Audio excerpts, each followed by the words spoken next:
መጽሐፍ ቅዱስ ቀዳማይ መልእክት ጳውሎስ ናብ ሰብ ተሰሎንቄ ምዕራፍ 1 ጳውሎስን ሲልዋኖስን ጢሞቴዎስን ናብ ማሕበር ሰብ ተሰሎንቄ በእግዚአብሔር አቦናን በጌታና ኢየሱስ ክርስቶስን ጸጋን ሰላምን ይውረድኩም ኣብ ቅድሚ አምላኽናን አቦናን ነቲ ግብሪ እምነትኩምን ጻዕረ ፍቅርኩምን ትዕግስቲ ተስፋኹምን ኣብ ጌታና ኢየሱስ ክርስቶስ ከይብኮርና ኣብ ጸሎትና ሁሉ ሰዓና ዘከርናኩም ብዛዕባ ኩላትኩም ንአምላኽ ንመስግኑ ኣለና አቱን በአምላኽ ፍቁራት አሕዋትና ምሕራይኩም ስለ ዝፈለጥና አባኻትኩምን ምእንታኻትኩምን ከመይ ከም ዝነበርና ከምቲ እትፈልጥዎ እቲ ወንጌልና በኃይልን በመንፈስ ቅዱስን በብዙሕ ምርዳእን ከአዩ እምበር በቃል ጥራይ አይመጸኩምን ንስኻትኩምን በብዙሕ ጭንቂ በናይ መንፈስ ቅዱስ ሓጎስ ነተቃል በመቀበልኩም ሰዓብትናን ሰዓብት ጎይታናን ኮንኩም ስለዚህ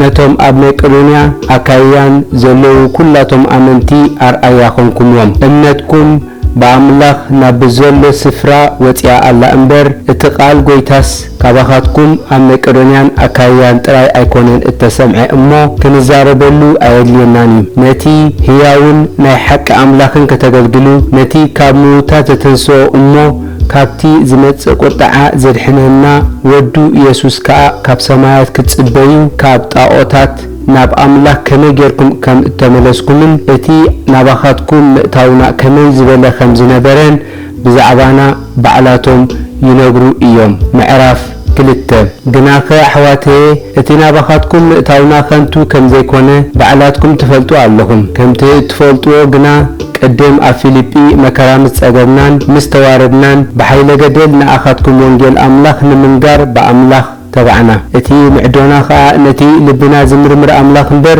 ንሰባህ ከም እንብል ኣይኮንናን ከምቲ ንወንጌል እሙናት ክንከውን በአምላኽ እተመርመርና ከምኡ ንዛረብ ኣለና እምበር ካብ ስሕተት ወይስ ካብ ርክሰት ወይስ ብተንኮል ኣይኮንናን እሞ ከምቲ እትፈልጥዎ በቃል ቅብጥር ወይስ እናማሳመስና በስስዕቲ ከቶ አይመጻናኩምን አምላኽ ምስክርና እዩ ሐዋርያት ክርስቶስ በመዃንና ከነኽብድ ዝከኣለና እኳ ክነሱ ካባኻትኩም ኮነ ወይስ ካብ ካልኦት ካብ ሰብሲ ክብሪ አይደለናን ኣብ ማእከልኩምሲ ከምታ ውሉዳ እትሓቁፍ መጥበዊት ኮይና እኳ ደኣ ሩሕሩሓት ነበርና ከምዚ ኣዝኹም ፍቁራትና ስለዝኾንኩም ገዛእ ነፍስና ድማ እምበር ወንጌል አምላኽ ጥራይ አይኮናን ከነካፍለኩም እንፈቱን እንምነን ዝነበርና አሕዋተይ ነቲ ዕዮናን ጻዕረናን ትዝክርዎ ኢኹም እሞ ኣብ ሓደ ካባኻትኩም ከይነኽብድ ኢልና ለይትን መዓልትን እናዓየና ወንጌል አምላኽ ሰበኽናልኩም አባኻትኩም እተኣምኑ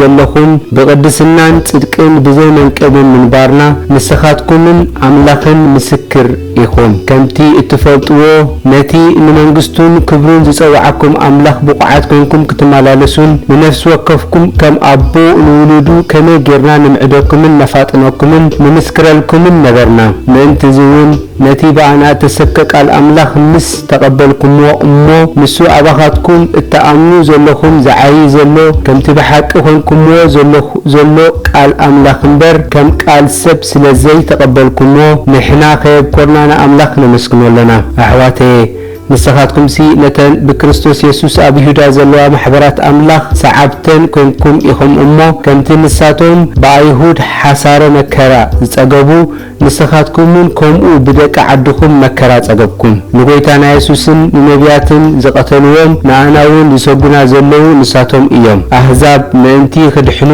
ከይንነግሮም ንኣና ብምኽልካሎም ንሳቶም ንአምላኽ ባህ ኣየበልዎን ንኹሉ ሰቡን ይጻረርዎ ኣለው ከምዚ ሁሉ ኃጢአቶም ይምልኡ ኣለው ግናኸ መዓት ክሳዕ መወዳእታ ወሪድዎም ኣሎ አሕዋቴ ንሕና ግና ብልቢ ዘይኮነስ ብገጽ ንቁርብ ጊዜ ካባኻትኩም እተፈለና ገጽኩም ክንርኢ ብብዙሕ ናፍቆት ኣዚና ተሃዊኽና ኣሎና ስለዚ ናባኻትኩም ክንመጽእ ደሌና ኣነ ጳውሎስ እኳ ሓደ ሳዕን ካልኣይ ሳዕን ደሌ ነይረ ግናኸ ሰይጣን ዓገተና ክብርናን ሓጎስናን ንስኻትኩም ኢኹም እሞ ኣብ ቅድሚ ጎይታና ኢየሱስ ብምጽኣቱኸ ተስፋና ወይ ሓጎስና ወይስ ኣኽሊል ትምክሕትና መን እዩ?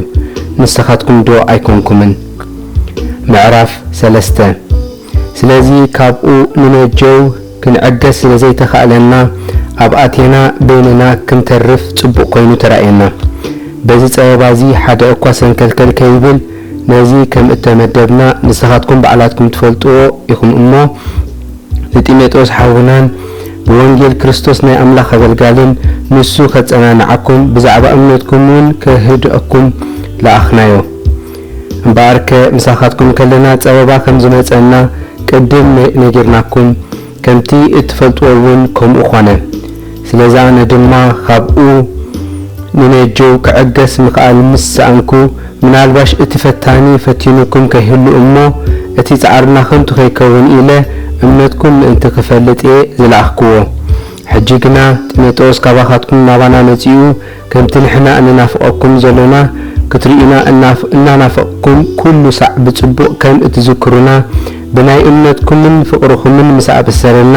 ስለዚ ኣሕዋተየ ሳላ እምነትኩም ኣብ ኩሉ ጸበባናን መከራናን ብዛዕባኹም ተጸናንዕና። ብጎይታ እንተጸናዕኩምሲ ንሕና ደግም ብህይወት ንነብር ኣሎና። ገጽኩም ክንርእን ካብ እምነትኩም ዝጐደለ ክንምልእን ለይትን መዓልትን መጠን ዘይብሉ እናጸለና በቲ በኣኻትኩም ምኽንያት ኣብ ቅድሚ ኣምላኽና እንሕጐሰሉ ኩሉ ሓጐስ ብኸመይ ዝበለ ምስጋና ኾን ኢና ብዛዕባኻትኩም ንኣምላኽና እነመስግኖ። ግናኸ እግዚኣብሔር ኣቦና ባዕሉን ጎይታና ኢየሱስን መገድና ናባኻትኩም ይቕንዕ። በቲ ምጽኣት ጎይታና ኢየሱስ ምስ ኩሎም ቅዱሳኑ ኣብ ቅድሚ ኣምላኽናን ኣቦናን ብዘይ ኣበር ብቅድስና ከም እትርከቡ ልብኹም ምእንቲ ክጽንዕ ከምቲ ንሕና ንኣኻትኩም እነፍቅረኩም ዘለና እግዚኣብሔር ንሓድሕድኩምን ንኹሉ ሰብን ፍቕሪ ይወስኽኩምን የብዝሓልኩምን።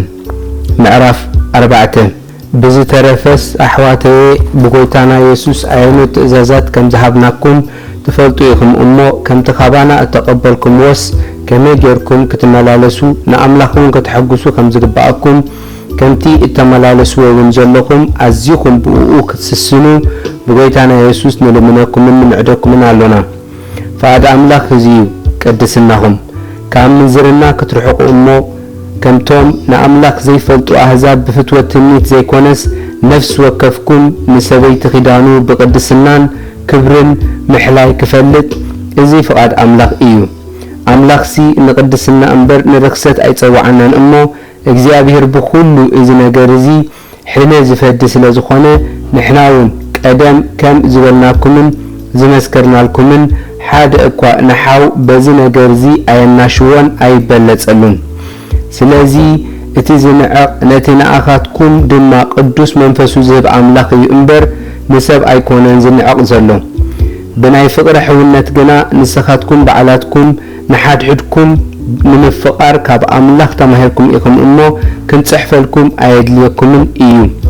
እዚ ድማ ነቶም ኣብ ብዘሎ መቄዶንያ ዘለዉ ኩላቶም ኣሕዋት ትገብርዎ ኣለኹም። ግናኸ ኣቶም ኣሕዋትና ኣዝይኹም እናወሰኽኩም ክትከዱ ንምዕደኩም ኣሎና። ከምቲ ዝኣዘዝናኩም ካብ ሓደ እኳ ገለ ከይጐደልኩም ምስቶም ብወጻኢ ዘለዉ ብቕንዕና ምእንቲ ክትመላለሱ ክትሃድኡን ዕዮ ርእስኹም ክትገብሩን ብዕዳንኩምን ክትዓዩንሲ ክብረት ክትቈጽርዎ ንምዕደኩም ኣሎና።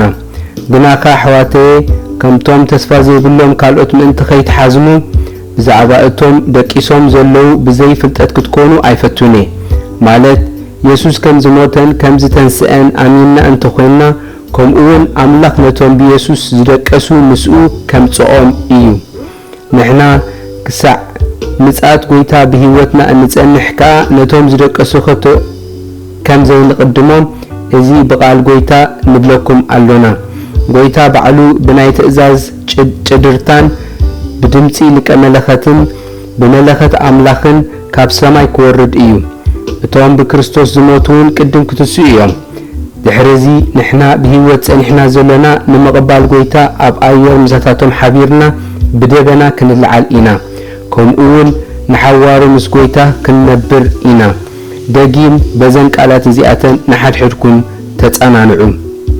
ምዕራፍ 5 ግናኸ ኣሕዋተየ እታ መዓልቲ ጎይታ ከም ሰራቕ ኮይና ብለይቲ ከም እትመጽእ በዓላትኩም ኣርጊጽኩም ትፈልጡ ኢኹም እሞ ብናይ ዘመናትን ግዜታትን ክጽሕፈልኩምሲ ኣየድልየኩምን እዩ።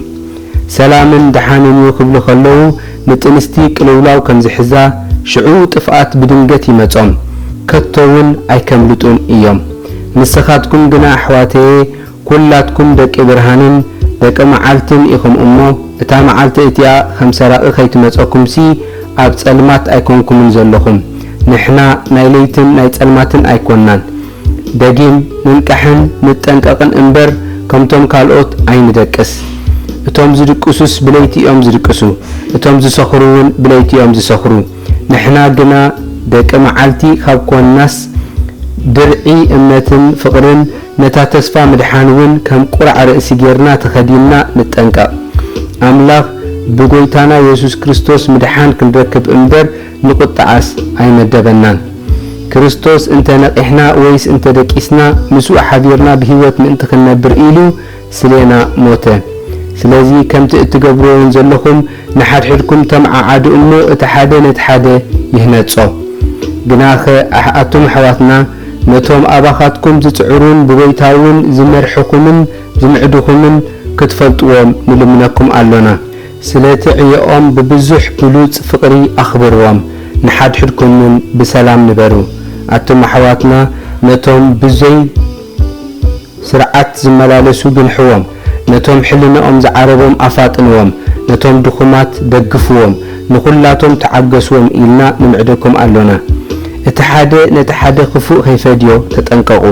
ግናኸ ኩሉ ሳዕ ንሓድሕድኩም ንኹሉን ንሰናይ ንምግባር ተጋደሉ።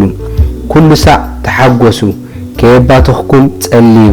እዚ ምእንታኹም ብክርስቶስ ኢየሱስ ፍቓድ ኣምላኽ እዩ እሞ ብኹሉ ኣመስግኑ። መንፈስ ኣይተጥፍኡ፣ ትንቢት ኣይትንዓቑ፣ ንኹሉ ተዓዘብዎ፣ ነቲ ሰናይ ሓዝዎ፣ ካብ ክፉእ ዘበለ ኩሉ ረሓቑ። ኣምላኽ ሰላም ባዕሉ ኸኣ ንኹለንትናኹም ይቐድሶ። በቲ ምጽኣት ኢየሱስ ክርስቶስ ብዘሎ መንፈስኩምን ነፍስኹምን ስጋኹምን ብዘይ መንቅብ ክርከብ ይተሓሎ። እቲ ዝጽዋዓኩም ዘሎ እሙን እዩ፣ ንስቱ እውን ክገብሮ እዩ። ኣቶም ኣሕዋትና ምእንታና ጸልዩ። ንኹላቶም ኣሕዋት እውን ብቅዱስ ምስዓዓም ሰላም በልዎም። ነዛ ደብዳቤ እዚኣ ኣብ ኩሎም ኣሕዋት ከተንብብዋ ብእግዚአብሔር እማሕጽነኩም ኣለኹ።